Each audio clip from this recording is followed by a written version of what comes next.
कर्तव्यं लोकपालनम्। उत्तिष्ठोत्तिष्ठ विघ्नेश उत्तिष्ठ गौरीसुता उत्तिष्ठ गिरिजापुत्र जगतां मङ्गलं कुरु। ॐ पार्वतीप्रियपुत्राय पूर्वा सन्ध्या प्रवर्तिते उत्तिष्ठ गणनाथस्य कर्तव्यं लोकपालनम्। उत्तिष्ठोत्तिष्ठ विघ्नेश उत्तिष्ठ गौरीसुता उत्तिष्ठ गिरिजापुत्र जगतां मङ्गलं कुरु। श्रीशङ्करसुत वरसिद्धिविनायकत्वं प्रीत्याद्य जागृहि कुरु प्रियमङ्गलानि।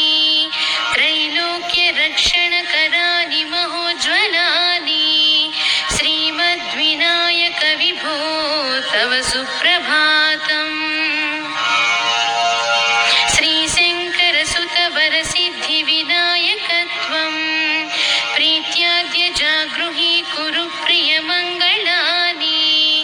त्रैलोक्यरक्षणकरानि महोज्ज्वलानि श्रीमद्विनायक विभो तव सुप्रभातम्। श्रीमद्गणनायकाय शिवात्मजाता गणनाथ गजमुखवरद शुभप्रदाता श्रीदेव शङ्खलिखिताश्रितपादपद्मा श्रीमद्विनायक विभो तव सुप्रभातम्।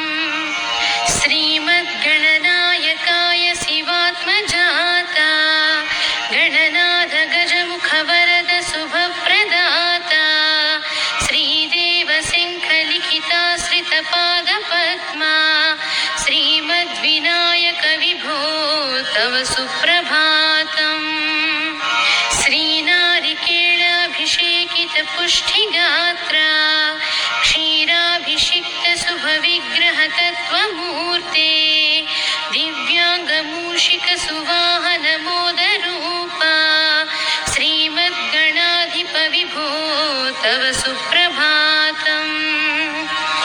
श्रीनारिकेळाभिषेकितपुष्टिगात्रा क्षीराभिषिक्तशुभविग्रहतत्त्वमूर्ते दिव्याङ्गमूषिकसुवाहनमोदरूपा श्रीमद्गणाधिप विभो तव सुप्रभातम्।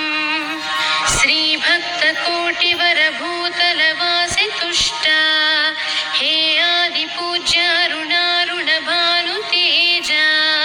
प्राचीदिशाम्बरमिदं रविकान्तिनिष्ठं श्रीमद्गणाधिप विभो तव सुप्रभातम्। श्रीदुर्वायुग्मसमेत सुपत्रिसुपूजितास्य प्राभातवायुरिहयस्यति सेवनाय प्रमोदरूपपराक्रम एकदन्त श्रीमद्विनायक विभो तव सुप्रभातम्।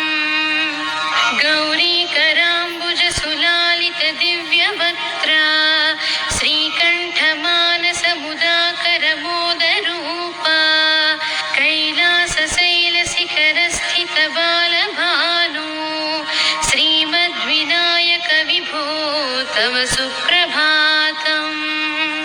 दूर्वाङ्कुराणि जलजानि सुपुष्पकानि बिल्वानि पूजनविधौ च सुसज्जितानि नित्यार्चनोत्सुकमदोत्कटवारणास्या श्रीमद्गणाधिप विभो तव सुप्रभातम्। हृत्कूपमध्ये समुपस्थितचित्स्वरूपा कूटस्थतत्त्वमिदमेव हि बोधनेन त्वामत्र भासि विदधासि समस्तशोभा श्रीमद्गणाधिप विभो तव सुप्रभातम्। श्रीमुद्गलाख्यमुनिसन्नुतसच्चरित्रा वासिष्ठगृत्समदमुख्य ऋषीश्वरीभ्या वेदोक्तदेवगणमन्त्रगणाधिनाथा श्रीमद्विनायक विभो तव सुप्रभातम्। ऋग्वेदकीर्तितगणाधिपजय गतिरिति प्रकटीकृतोषि आधर्वशीर्षमनुमन्त्रित दिव्यमूर्ते श्रीमद्विनायक विभो तव सुप्रभातम् ब्रह्मादिदेव परिकीर्तित वेदपाठा त्वत्सूर्पकर्णकुहरौ प्रविशन्ति देवा श्रुत्वा गुणैव परिपालय धर्मसङ्घान् श्रीमद्विनायक विभो तव सुप्रभातम् हेरम्भलम्ब जठराद्भुत दिव्यगात्रा प्रारम्भपूजनमिदं दयया गृहीत्य सर्वाशुभानि परिनाशय सर्वपुत्रा श्रीमद्विनायक विभो तव सुप्रभातम् भानुदयेन न हि दृश्यति चन्द्रबिम्बम् त्वत्पालदेशशिशिरेव विभाति नित्यम् सत्यस्वरूप निगमागमसन्नुताङ्घ्रे श्रीमद्विनायक विभो तव सुप्रभातम्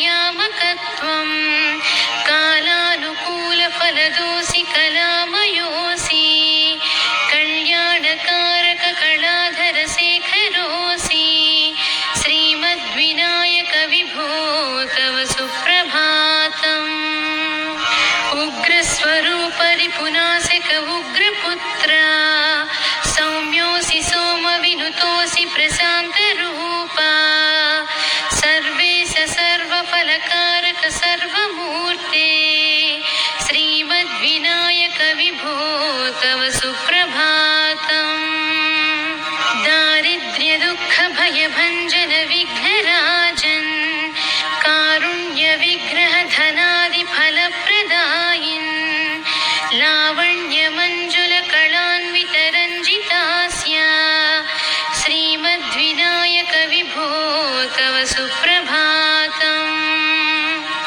गम्भीरतुष्टगणराजगकारपूज्य गान्धर्वगानपरिवर्तितनादमूर्ते गाङ्गेयगण्यगणितादिकलास्वरूपा श्रीमद्विनायक विभो तव सुप्रभातम् मूलाधिचक्रनिलयाश्च्युतयोगमूर्ते त्वामादिदेवमनुचिन्त्य तरन्ति भक्त्या रागादिदोषपरिहारक वेदवेद्या श्रीमद्गणेश्वर विभो तव सुप्रभातम् लक्ष्यादिशक्तियुतशक्तिगणेश्वरोऽसि दिव्याक्षरोऽसि शुभमन्त्रविराजितोऽसि तन्त्रादिभिर्नुतनतेष्ठदवल्लभेश श्रीमद्गणेश्वर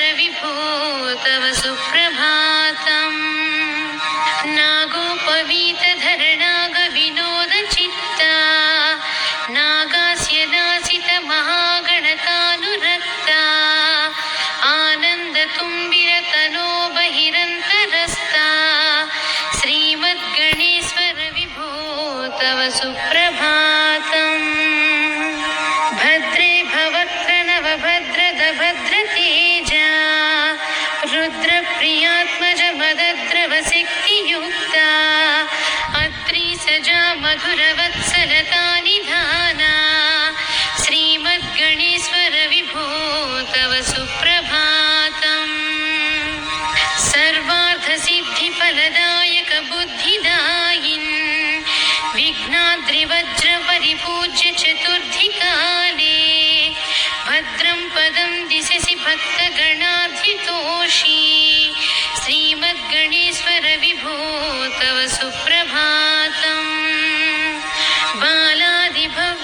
बालादिभव्यबहुरूपधरोऽसि देवा चिन्तामणिस्त्वमसि सर्वफलप्रदोऽसि त्वन्नाम दिव्यमणिरस्ति जगद्धिताय श्रीमद्विनायक विभो तव सुप्रभातम्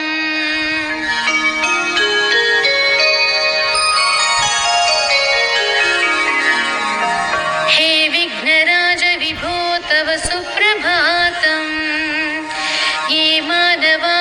प्रतिदिनं प्रपठन्ति भक्त्या तानेकविंशतिकुलान् परिपालयत्वाम् इत्थं वदन्ति विबुधः करुणाद्रिचित्ताः।